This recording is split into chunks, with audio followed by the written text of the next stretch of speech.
अस्सलाम वालेकुम, मेरा नाम हम्माद अली है। आज जुम्मे का दिन है और 15 मार्च है। कल रात से अब तक की जो ख़ास न्यूज़ हैं, उनसे आप लोगों को अपडेट करता हूँ। जो सबसे ज़्यादा कल रात से अब तक की जो बात हो रही है वो पीटीआई की एक सीट है जो जीती हुई सीट है पीटीआई की, उसको हरवा दिया गया है। जो पीटीआई के कैंडिडेट थे उनका नोटिफिकेशन भी इशू हो चुका था, पार्लियामेंट के अंदर इजलास भी में शरीक हो चुके हैं और उसके बाद उनको 1,500 वोटों से फिर शिकस्त दिलवा दी गई है। तो इसके ऊपर हुआ ये है कि पीटीआई के अंदर बहुत शदीद बेचैनी फैली हुई है। पीटीआई के जो साबिक़ स्पीकर हैं पार्लियामेंट के, जनाब असद कैसर साहब, उन्होंने एक प्रेस कॉन्फ्रेंस की है।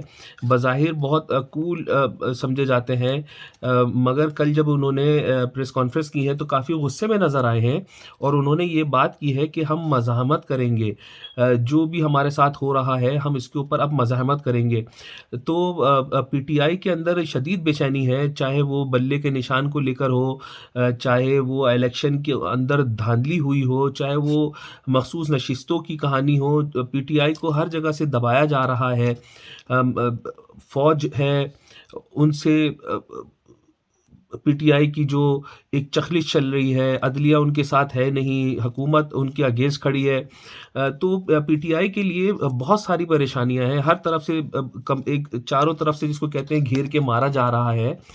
मगर शायद मैं अगर अपना इस पे रिव्यू दूँ तो मैं ये कहूँगा कि देखें, इतना किसी को मजबूर ना करें, इतना किसी को तंग ना करें कि वो आवाज़ उठाने के ऊपर फिर मजबूर हो जाए। और पीटीआई के साथ अब तकरीबन ये हो रहा है कि ये जीती हुई सीटें हैं, उनको अब जान के हरवाया जा रहा है। अब हुआ ये है कि जो नून लीग है उसकी अक्सरियत हो गई है पार्लियामेंट के अंदर, सादा अक्सरियत हासिल कर ली है अब उन्होंने।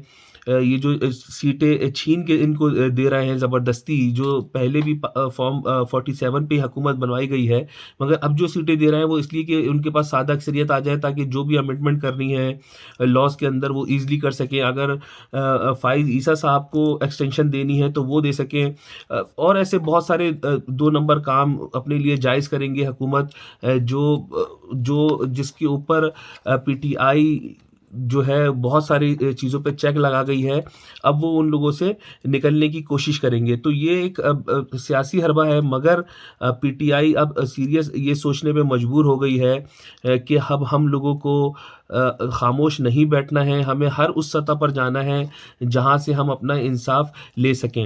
अदलिया की हवाले से बात कर रहा हूँ कि ये अदलिया ही थी जिन्होंने हमारा पीटीआई के साथ कहते हैं कि ज़्यादती की है, और अगर देखा जाए तो ऐसा हुआ है उनके साथ।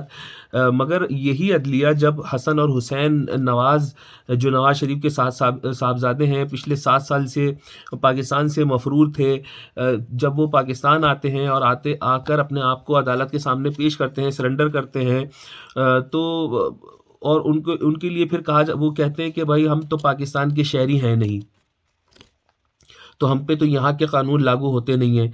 तो उसके बाद अदालत ने उनको फिर ये कहा है कि जल्दी आप लोगों का फ़ैसला दे दिया जाएगा। और अगर मैं बताऊँ, अदालत हमारी जो है वो डेफ़िनेटली इन दोनों को रिहा कर देगी, क्योंकि होगा ये कि नैब को बुलाया जाएगा, फिर तफ्तीशी आएँगे और फिर उसके बाद होना कुछ नहीं है पाकिस्तान के अंदर, क्योंकि उन लोगों को, इन दोनों भाइयों को सिस्टम की तरफ से उनको अलाउ कर दिया गया है। तो आई डोंट थिंक सो कि इनके लिए कोई मुश्किल होने वाली है। जब इन दोनों की वालिदैन की हुकूमत है, मतलब शहबाज शरीफ साहब की हुकूमत है, बहन इनकी पंजाब के अंदर बैठी हुई हैं, नवाज़ शरीफ साहब के घर को वज़ीर आला हाउस करार दिए जाना, बहुत जल्द वज़ीर आला हाउस करार दिया जाएगा, और उसके बाद उनको फिर हाई प्रोफाइल सिक्योरिटी मिल जाएगी, जो अभी भी उनके पास है। नवाज़ शरीफ के पास कोई तकरीबन 55 से 45 कमांडोज़ हैं, फिर प्राइवेट गार्ड्स हैं, फिर उसके अलावा ब्लड प्रूफ गाड़ी हैं, तमाम प्रोटोकॉल्स हैं, वो सब मिलना शुरू हो जाएंगे। इसी तरह जो खातून अव्वल हैं आसफा भुट्टो जरदारी, उनके साथ भी ये कहानी है, 2 ब्लड प्रूफ गाड़ियाँ उनको दी जा चुकी हैं। हैं, 70 से 80 कमांडोज़ उनके साथ रहते हैं। तो और गरीब अवाम जो पाकिस्तान की गरीब अवाम है, वो अभी तक रमज़ानों के अंदर बहुत सारे ऐसे लोग हैं, कसरत से ऐसे लोग हैं जिनको हम जानते हैं, मैं खुद पर्सनली जानता हूँ, जिनके यहाँ सहरी करने को कुछ है नहीं।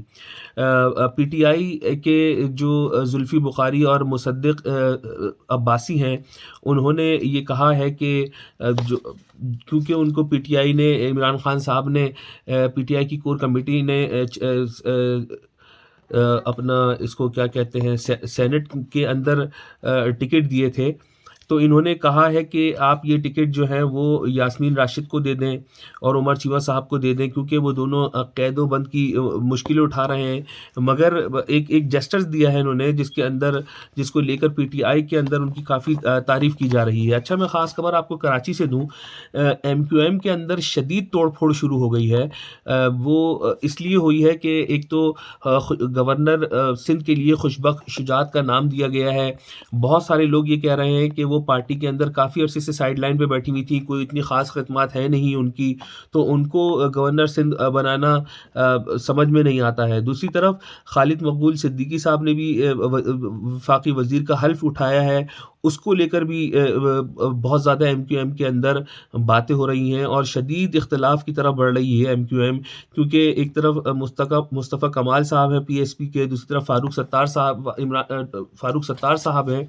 ये सारे बड़े लोग जो हैं वो आपस के अंदर एक दूसरे से शदीद नाराज़ हैं। आने वाले 1-2 दिन के अंदर पता चलेगा कि मुत्तहदा किस रुख की तरफ जा रही है, क्योंकि बहुत जो बड़े लोग हैं वो अब सुलह सफ़ाई की तरफ बैठे हुए हैं कि इन लोगों की सुलह सफ़ाई हो। उधर पेशावर हाई कोर्ट ने जो मखसूस नशिस्तें थीं उसका फ़ैसला भी कर दिया है और पीटीआई को वो मखसूस नशिस्तें अब नहीं दी जाएँगी, क्योंकि पेशावर हाई कोर्ट ने कहा है कि ये जो आप लोगों ने इलेक्शन लड़ा है वो सुन्नी कौंसिल के उस पे लड़ा है और सुन्नी कौंसिल ने खुद अपनी अपनी कोई सीट नहीं जीती है और उस वजह से बहुत सारी कानूनी पेचीदगियाँ उन्होंने निकाली हैं, जिसकी वजह से अब पीटीआई जो है तकरीबन 80 से ज़्यादा सीटों से जो मखसूस नशिस्तें हैं उनसे अब महरूम हो गई है और वो पीटीआई को नहीं मिलनी, ताहाल नहीं मिलनी। मगर मेरा अपना ज़ाती गुमान ये है कि जब ये लोग सुप्रीम कोर्ट में जाएँगे तो ये सीटें शायद ऐसा हो सकता है कि ये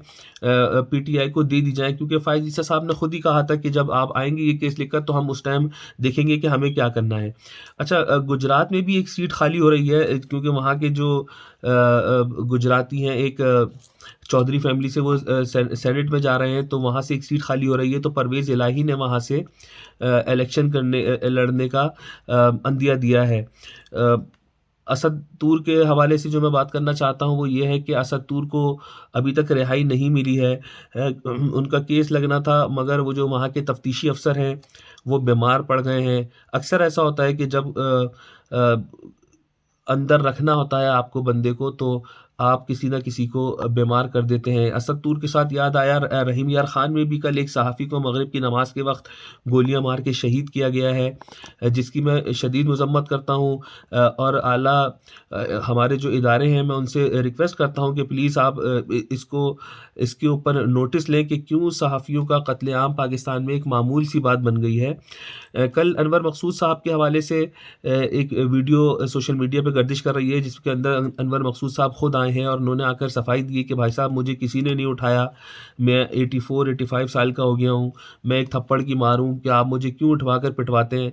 बहुत सारे लोग मुझे फ़ोन करके तंग कर रहे हैं कि भाई आप खैरियत से हैं, आपको ज़्यादा तो नहीं मारा। ऐसा हुआ है कि हमारे यहाँ सोशल मीडिया पर अनवर मकसूद साहब को लेकर पता नहीं क्या कुछ खुराफात फैली हुई थी।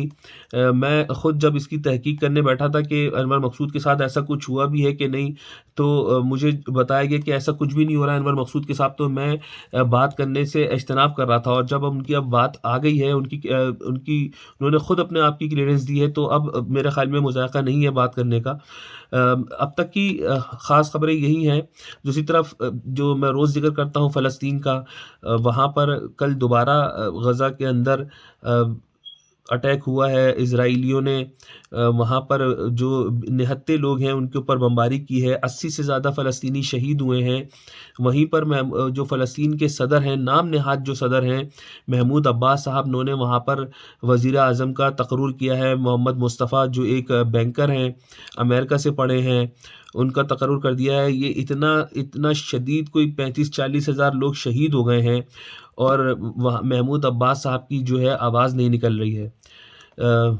आज जुम्मे का दिन है, जहाँ आप सब अपने घरवालों के लिए दुआ कीजिएगा, पाकिस्तान के लिए भी दुआ कीजिएगा कि अल्लाह पाक पाकिस्तान की हिफ़ाज़त फ़रमाए।